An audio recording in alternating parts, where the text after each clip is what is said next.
It is Oscar Wilde who said that there is no such thing called good books or bad books, that books are either well written or badly written. So I think in today's interaction, I want to bring into conference a few books. Most of them written recently, the last 2, 3 years, but not exclusively. Some of them maybe 10, 15, even 20, 25 years old. But these are all from Sri Lankan literature, the Sri Lankan canon, both from writers who are resident in Sri Lanka, some of them living outside. But I'm going to kind of pull them around this crucial question whether they are actually literature that's written well, or literature not that is not that well written. I thought of starting off with someone who is pretty much in the news these days, a Sri Lankan writer, because a book he wrote 25 years ago, 1994 to be precise, has been made into a film by Deepa Mehta, which seems to be quite ambitious, looking forward to a good run internationally. This is Shyam Selvadurai and Funny Boy. So the question is Shyam Selvadurai's Funny Boy a well-written book, or a book that is not that well written? So a ladybird version of Funny Boy, what happens in the book?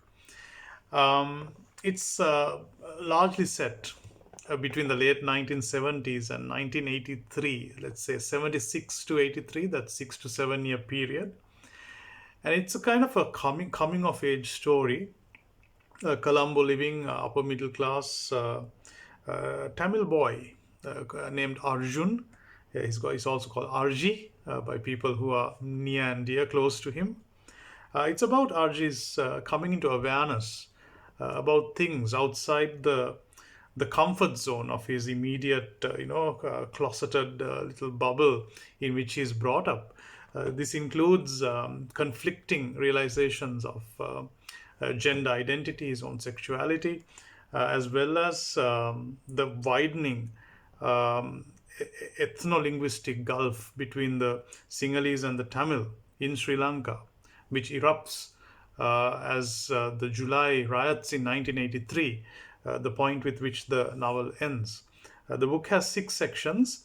I think it is fair to say that to a large degree, Selvadurai is sensitive to the history of the widening gulf between the two majority ethnic groups in Sri Lanka, because there is a reference to 1956, the violence, the anti-Tamil violence of 56, also a passing reference to 1977, again organized mobs attacking Tamils. I would say 77 is not a very widely referenced instance in literature. One memorable instance, I referred to this some videos, similar a couple of videos ago, is found in Ayadure Santhan, Jaffna-based writer, in his 2015 novel Rails Run Parallel. And another similar instance comes in writer of Sri Lankan heritage, Australian living Michelle de Kretzer's recent novel, The Life to Come, makes reference to 1977. So Selvadurai's Funny Boy terminates in the heart of the July 1983 violence. So the question is, Funny Boy a well written novel or a badly written novel? Now, one thing about Funny Boy is that this is Selvadurai right at the beginning, or this is a young Selvadurai at the start of his writing career. So some of the antiques that he employs in later work like, for example, Cinnamon Gardens, which is personally my more favored Selvadurai text, cannot be found or found lacking in Funny Boy, this debut. I would say there are several predictable instances and a few conveniences which Selvadurai uses in his plot in order to keep it moving. Now, I will give you one example. We see in many places in Funny Boy, and you can easily refer back to the text to find this out. We find the young RG to be conveniently placed in places where he shouldn't have been, to either eavesdrop on the elders' conversations or to hear something that he was not meant to hear, right? The way in which some, family secrets or exchanges behind closed doors are being communicated to the reader.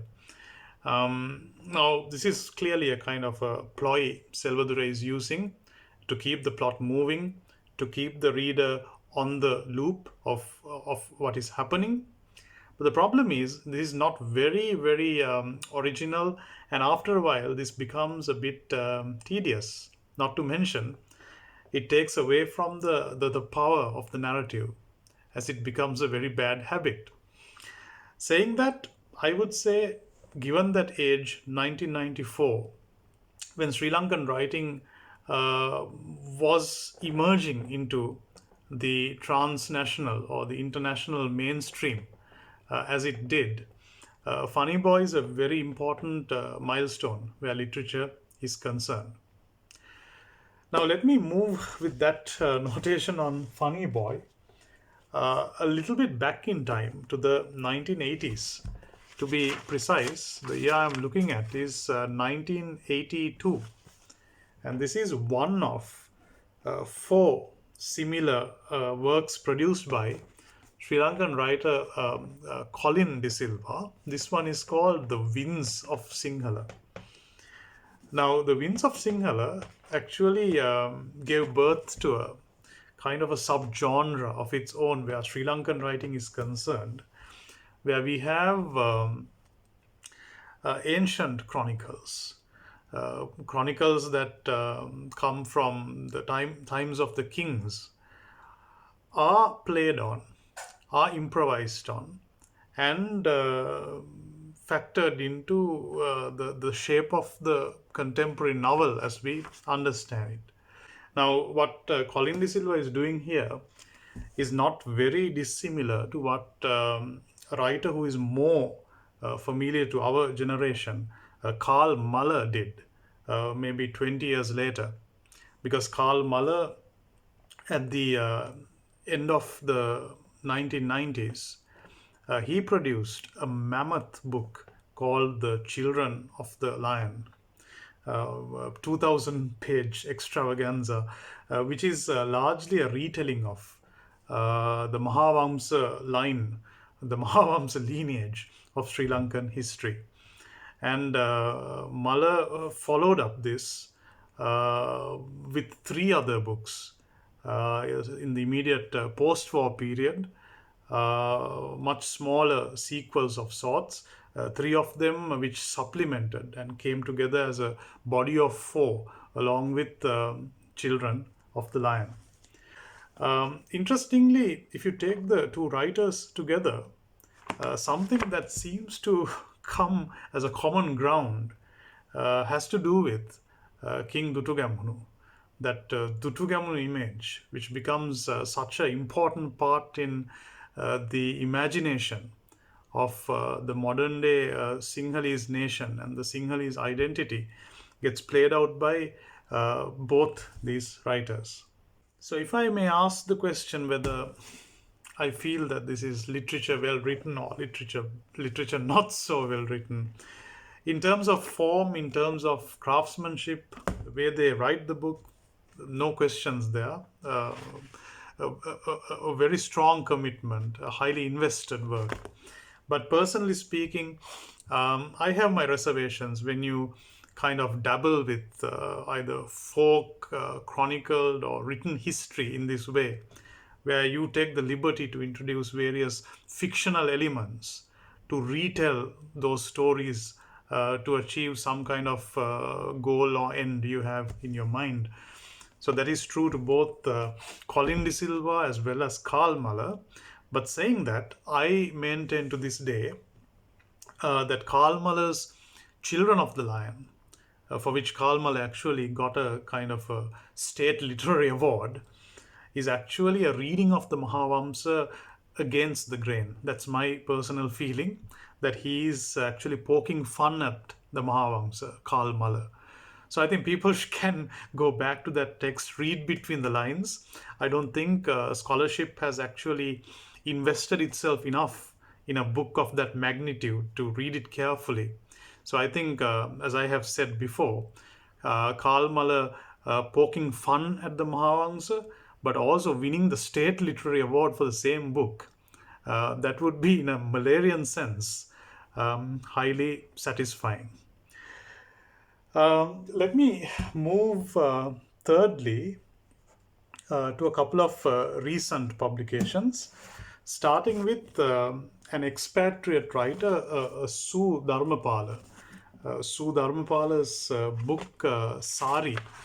Dharmapala is introduced to us as a writer who has lived in Sri Lanka, but largely outside, notably in places like Singapore and Australia. Dharmapala's book, Saree, is largely set in Sri Lanka, especially, I would say, the bulk of the action, the action starts off in Sri Lanka. So there's a very dominant, central Sri Lankan element in the early chapters. Now, the problem with Dharmapala is that there is a kind of a social, cultural, historic climate she's trying to bring to the fore, especially the early 1980s.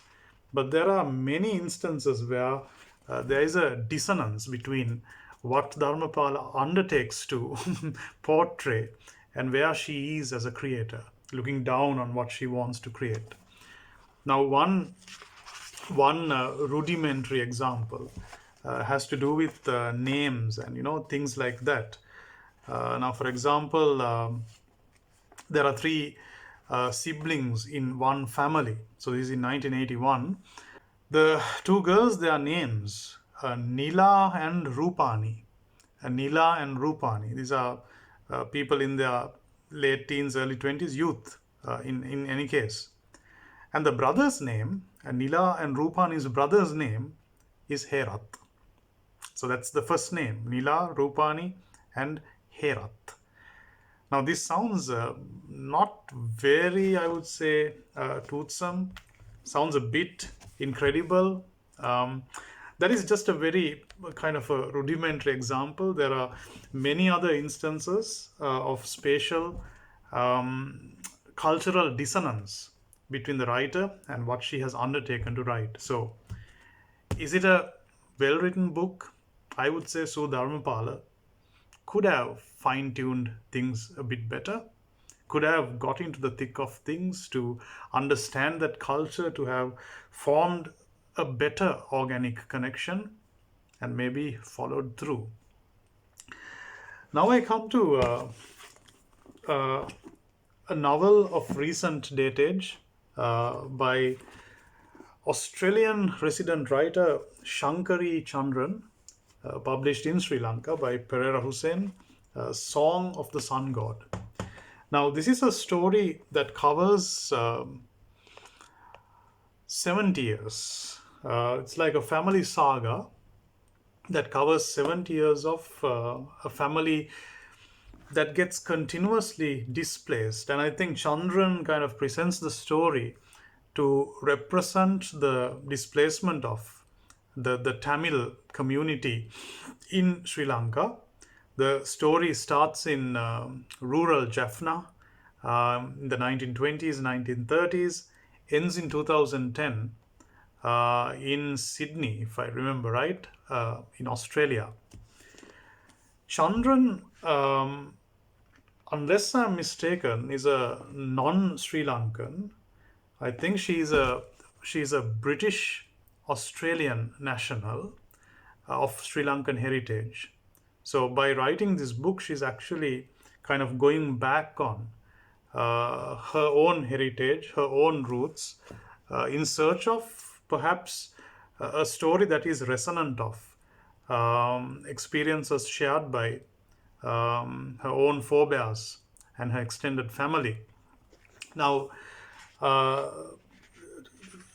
For someone who has read literature set around the Sri Lankan conflict, I don't think Chandran has anything new to offer. We have the same beaten ground found in books like, for example, Ambalavanar Sivanandan's When Memory Dies.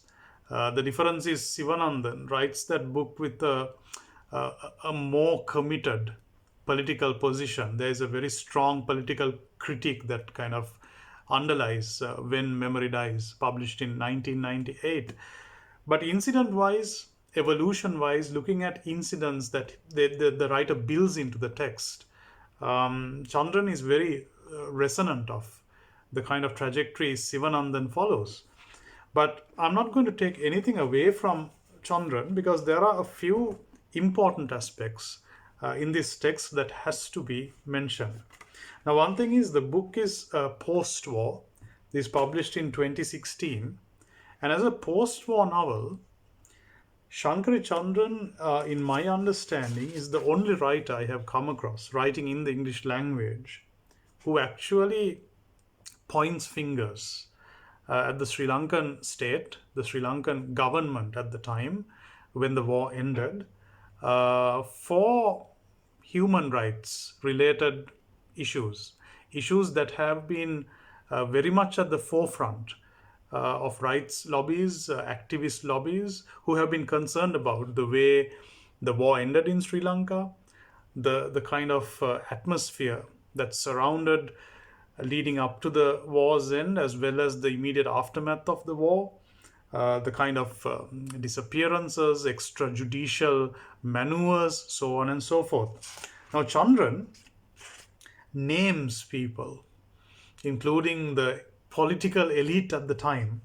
some of them very much in office even to this day. Chandran names some of the leading journalists who were killed during the time. She kind of tabulates the self-exile of other activists and journalists. I'm going to read a section from Chandran's book. This is page 337 going into 338. This is just to give a flavor. Many of her friends were leaving Colombo. The her here is a character called Dara, a doctor who serves in the war zone, comes back, and Dara also gets disappeared before the book is over. Many of her friends were leaving Colombo. They were afraid of the white vans that now brazenly roam the streets. If families were lucky, the people who went missing were found days later, dead in a public park. After Lasantha Vikramatunga's assassination, more journalists were leaving too. He was only one of many. The newspapers worked for the state, as did the judiciary, as did anyone who wanted to live. Vikramatunga and the president were childhood friends. It had meant nothing. Sri Lanka belonged to the Rajapaksa family now. It had belonged to other great Sinhalese families in the past. The streets were lined with giant billboards from which the godlike Mahinda and Gotabaya watched victoriously over their kingdom. No one watched them. There was a buffet of ministerial positions, state assets, reconstruction contracts, and foreign naval bases to be feasted on. And at this family gathering, the spoils of war, a carcass picked clean. I thought Chandran's was a very well written book. There are some loopholes. I don't want to go into this interaction. But whatever our political convictions might be, whether we are pro the way the war ended, how things were conducted on the passage to the end of the war and the aftermath, or not, in terms of expression, this has something big to offer. Hand in hand with Chandran, a book that came out around the same time, a Melbourne-based writer of Sri Lankan origins, Rajith Savanadasa, his novel Ruins. I thought a very well written book, witty in its own way, light vein humor threading across the novel, and very well researched. Some of the political incidents, I think Savanadasa kind of successfully manages to convey a very visceral, tangible atmosphere of Colombo immediately before the end of the war and then afterwards. I think he plays, he toys with the mind of the informed reader when he has references of ministers barging into media houses, threatening editors, right? Things like that. And also surveillance, a heavy presence of surveillance, which is sardonically presented in the novel. So, for someone who lives away from Sri Lanka, I thought, someone who lives in Melbourne, who has been there for a long time, a very successful portrayal of what a person uh, like me, for example, a moderate viewed person, felt at the ground level in Colombo on either side of the war's termination. And I come to one of the successful Grecian contenders of recent years, Charulatha Thewarathanthri, her novel Stories. And this is maybe one of the last books I want to discuss before going into an overall, a few overall points. Stories takes us to a kind of a idyllic, romantic, paradise-like setting against a feudal Walau set in the Sabaragamu province somewhere. It's called Nuge ala Walau, right? And we are taken here through the backstory of a woman called Dimuthu Elizabeth Morgan. Dimuthu Elizabeth Morgan, who in her childhood has actually lived in this Walau in Sri Lanka, where she was actually called Dimuthu or Muthu, as the family and the villagers used to call her. So the novel develops as a revisitation to Muthu's childhood story, set in this very very fairy tale like place, where Muthu actually has a superpower. Muthu has a kind of a sixth sense through which she can foretell danger. And there is an inner voice, an inner conscience that directs her, and she tries to help out people. She engages in a range of such activities like finding lost objects, so saving family members from heartache and anxiety, rescuing a young girl who had been beaten up and left to be dead by a mob of people. Muthu actually even manages to save the life of one of the Walau's faithful servants, Senaviratna. So in a way, I think Thewarathanthri is a good storyteller. She manages to kind of weave together several mutually exclusive strands into one gripping, engaging story. So we have this supernatural kind of element, but then on the other hand, we have a very realistic story that pursues the teleology of verisimilitude, but also in a way, this is a story that is not exactly linear, a story that plays with timelines and spaces, moving between time and territory. So in that way, it's a very engaging, successful novel. But one thing that I noticed in Thewarathanthri, and this is actually true to an emerging line of novels by Sri Lankan writers, post-war especially, something I noticed was a kind of a idealization, a veneration of the feudal upper class as an entity. So, in a way, what Thewarathanthri presents through this novel is a kind of a very positive, a politically positive evaluation of the Walauva, the feudal upper class, as a guardian who looks over the welfare of the feudal economy built around the Walauva, coming to the rescue of the servant, existing in a perfect symbiosis of generosity, equal give and take with the servants. Now, as I said, this is not isolated to Thewarathanthri. There are several other novels. I wouldn't exactly go into details today that underline the same kind of naive, overly positive, apolitical, I would say, historically quite historically um, childish assessment of the Walau as a class. An assessment that actually goes against the traditional representation of the Walau economy in Sri Lankan writing. So if you take Sri Lankan writing from the earliest times, from the 1910s onwards, when Lucian de Silva wrote a Chandala woman, uh, through independence, through writers like Punyakanti Vijayanayaka, for example, in Kiraya, Lakdas Vikramasinghe in some of his poetry. In the 1980s, if you take writers like Raja Proctor, for example, Chitra Fernando, through her short stories and her novel Cousins, writers like, let's say, Sita Kulatunga, in memorable short stories like The High Chair. There is a certain ideological reaction to the Walau as a space, as a sanctimonious space.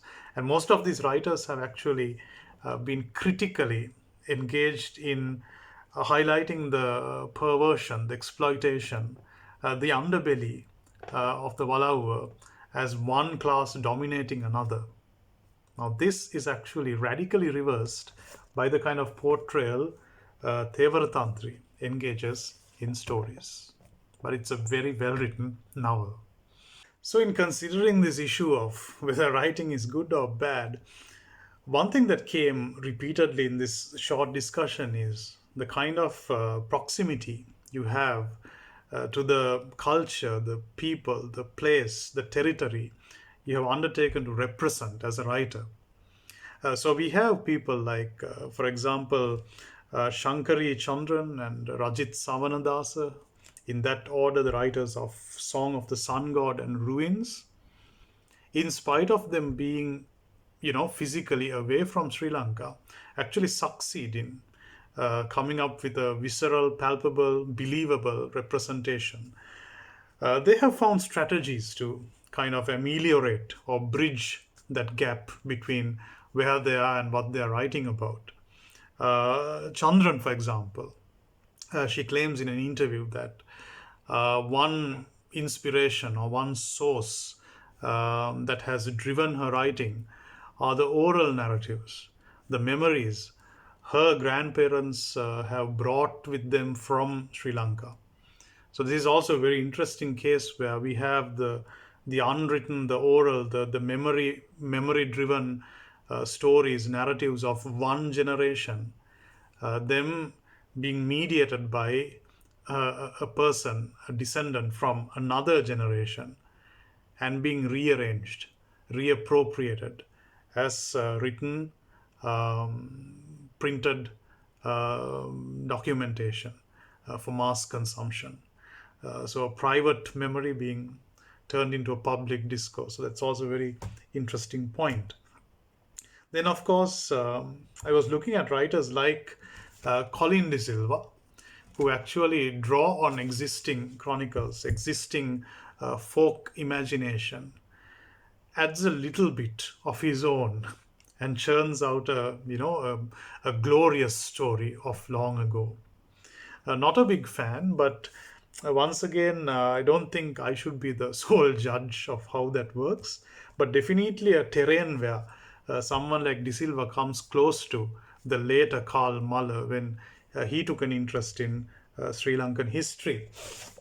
Then writers like Charulatha, Thewarathanthri, who kind of has multiple strands coming together to construct an engaging story.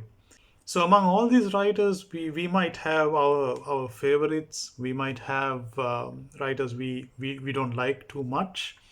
But I would say while we have our own preferences, let's also take a kind of a step back to look at, as Oscar Wilde puts it, whether these are well written books or books that are not so well written.